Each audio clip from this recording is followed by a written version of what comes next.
ओम गण श्री महागणेशाय नमः। जय माता दी। राधे राधे। दोस्तों, कैसे हैं आप सब। दोस्तों, माँ अपने भक्तों के सभी कष्टों को दूर कर मनचाहा वरदान प्रदान करती हैं। कहते हैं जिसे माँ भगवती की कृपा प्राप्त हो गई उसके जीवन के सभी कष्ट दूर हो जाते हैं। माँ की कृपा से सर्व सुख की प्राप्ति होती है और जीवन में चली आ रही बड़ी से बड़ी परेशानी दूर हो जाती है। माँ की कृपा प्राप्त करने के लिए नवरात्रि का पर्व सबसे ज्यादा खास माना जाता है, क्योंकि यह पर्व माँ आदि शक्ति दुर्गा को समर्पित होता है। देवी भागवत पुराण के अनुसार पूरे साल भर माता रानी का पूजन करने से माँ की उतनी कृपा प्राप्त नहीं होती जितनी नवरात्रि में करने से होती है। इसलिए भक्त नवरात्रि के दौरान माँ का अधिक से अधिक पूजन करते हैं और व्रत करते हैं। दोस्तों, इस बार चैत्र नवरात्रि 22 मार्च से 30 मार्च तक रहेंगे। चैत्र नवरात्रि की दुर्गा अष्टमी 29 मार्च और महानवमी रामनवमी का पर्व 30 मार्च को मनाया जाएगा। देवी भागवत पुराण के अनुसार नवरात्रि के प्रथम दिन माता रानी धरती पर आ जाती हैं और नवरात्रि के दिनों में धरती पर अपने भक्तों के घरों में वास करती हैं। जो भक्त इस दौरान माता रानी का पूजन करते हैं और व्रत करते हैं, माता रानी उनके सभी कष्ट दुख दरिद्रता का नाश कर देती हैं। माता रानी अपने भक्तों को मनवांछित वरदान प्रदान करती हैं। इस उपाय को करने से माता रानी अति शीघ्र ही प्रसन्न हो जाती हैं।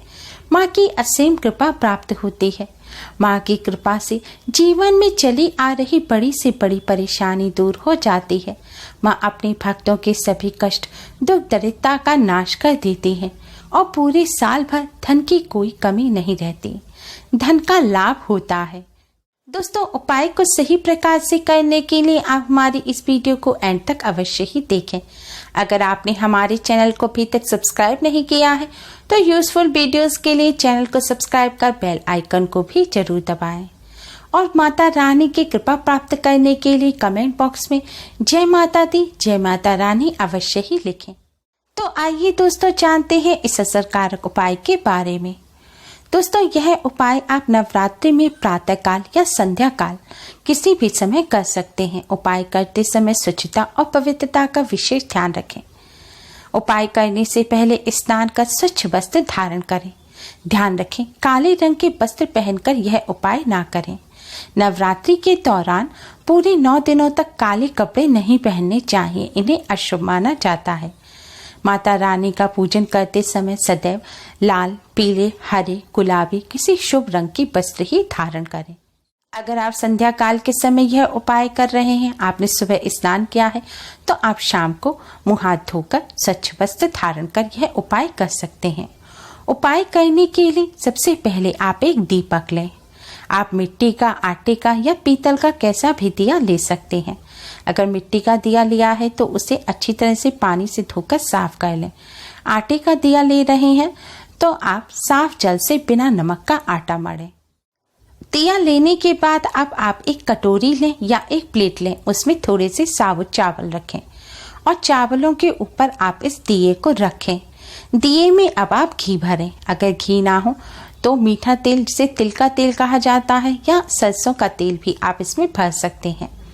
दिए में तेल या घी डालने के बाद अब आप इस दिए में रुई की बाती लगाएं। दोस्तों, एक तो लेटी हुई बाती होती है जो लंबी बाती लगाई जाती है और एक होती है खड़ी बाती।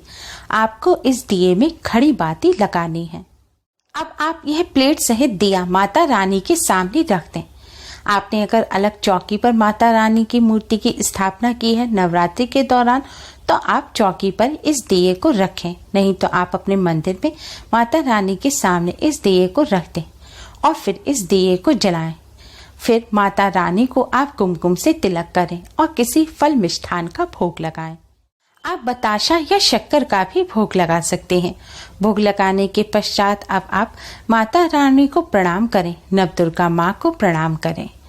प्रणाम करने के पश्चात अब आप एक साबुत फूल वाली लौंग लें।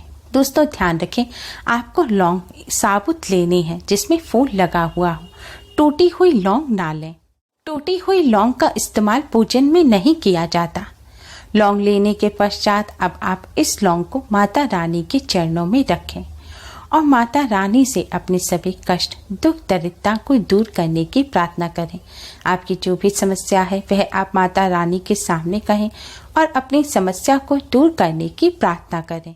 प्रार्थना करने के पश्चात अब आप उस लौंग को माँ के चरणों से उठा लें और इस दीपक में डाल दें।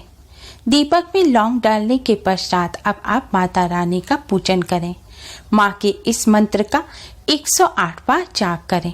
मंत्र इस प्रकार है। मंत्र है ओम ऐं ह्रीं क्लीं चामुंडाय विच्चे। ओम ऐं ह्रीं क्लीं चामुंडाय विच्चे। दोस्तों, आपको इस मंत्र का 108 बार जाप करना है। यह माता रानी को प्रसन्न करने का सबसे प्रशस्त मंत्र माना जाता है। इस मंत्र का जाप करने के पश्चात अब आप माता रानी की आरती अवश्य ही करें। माँ की आरती करते समय आपको इस बात का ध्यान रखना है कि आपने जो दीपक जलाया है उस दीपक से आपको माँ की आरती उतारनी है।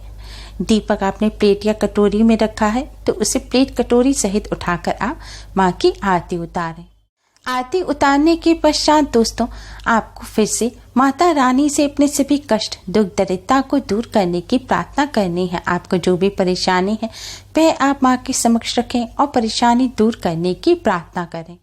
दोस्तों, घी खत्म होने के साथ साथ जैसे जैसे दीपक की बाती जलती जाएगी, बाती के साथ ही यह लौंग भी जलती जाएगी और जैसे जैसे यह लौंग जलती जाएगी, माँ की कृपा से आपके जीवन में आ रही कठिनाइयाँ, परेशानियाँ भी इस लौंग के साथ जलती चली जाएंगी।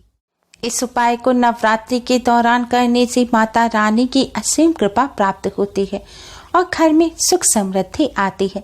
पूरे साल भर धन की कमी नहीं रहती, धन की हानि होना बंद हो जाती है और धन का लाभ होता है।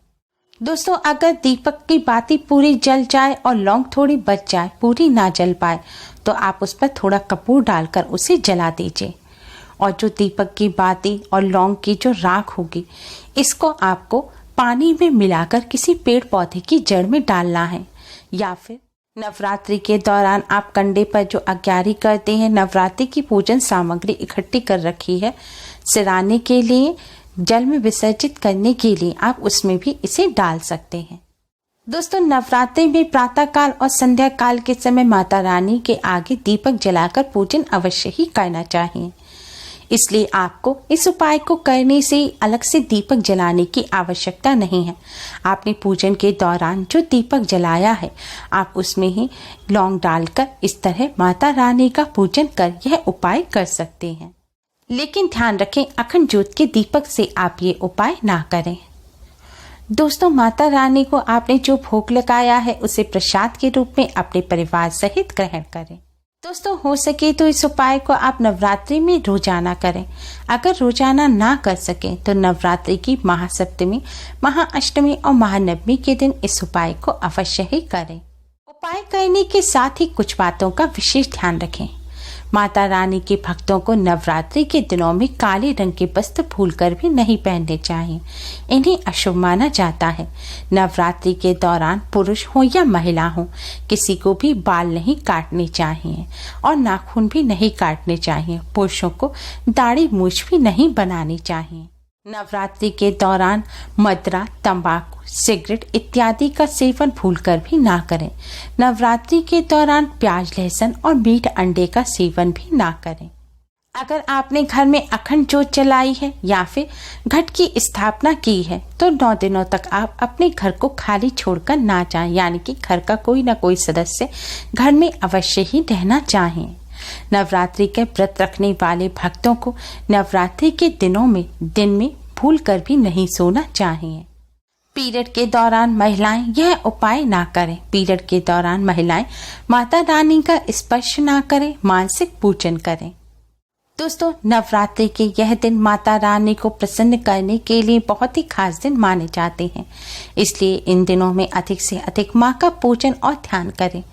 उम्मीद है आपको हमारी ये वीडियो पसंद आई होगी। प्लीज लाइक करें, हमारी इस वीडियो को अपने फ्रेंड्स और रिश्तेदारों में ज़्यादा से ज़्यादा शेयर करें, जिससे वह भी इसका लाभ उठा सकें। हमारी और भी वीडियोस के लिए हमारे चैनल को सब्सक्राइब करना ना भूलें। Thanks for watching. Radhe Radhe, जय माता दी।